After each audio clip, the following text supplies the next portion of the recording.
ক্ষতির অন্য একটা অঙ্ক নিয়ে আমরা আলোচনা করব, যেখানে বলা আছে 25 মিটার কাপড় যে মূল্যে ক্রয় করে সে মূল্যে 20 মিটার কাপড় বিক্রি করলে শতকরা কত লাভ বা ক্ষতি হবে, তোমাকে সেটা বের করতে বলছে। তো আমরা প্রথমেই ধরে নিলাম যে 25 মিটার কাপড়ের ক্রয় মূল্য হচ্ছে কত টাকা। 25 মিটার কাপড়ের ক্রয় মূল্য আমরা 100 টাকা ধরে নিলাম, ঠিক আছে। এখন তাহলে 1 মিটার কাপড়ের ক্রয় মূল্য কত হবে? অবশ্যই আরো কম হবে। তাহলে কম হলে আমরা জানি ভাগ করতে হবে। তাহলে 100 ভাগ হচ্ছে 25 ইকুয়ালস টু হবে কয় টাকা?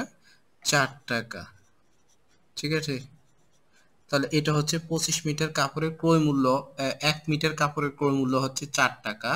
সেম ভাবে 20 মিটার কাপড়ের বিক্রয় মূল্য হবে কয় টাকা? 100 টাকা। কারণ বলা আছে এখানে যে 25 মিটার কাপড় যে মূল্যে ক্রয় করছে 20 মিটার কাপড় হচ্ছে সেই মূল্যেই বিক্রয় করছে, ঠিক আছে।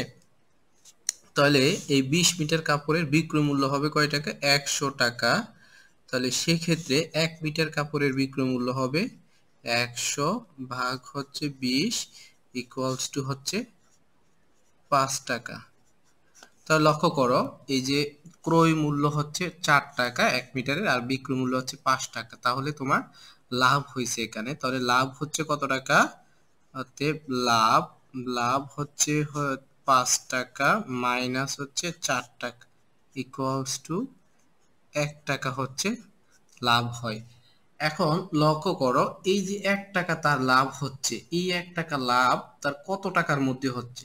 এই 1 টাকা তার লাভ হচ্ছে মূলত 4 টাকার মধ্যে। তার কারণ সে একটা জিনিস 4 টাকা দিয়ে কিনে তারপরে সেটা 5 টাকা বিক্রি করছে, অর্থাৎ 4 টাকার মধ্যে তার 1 টাকা লাভ হয়েছে, ঠিক আছে। অতএব আমরা লিখতে পারি 4 টাকায় লাভ হয়, 4 টাকায় লাভ হয় 1 টাকা।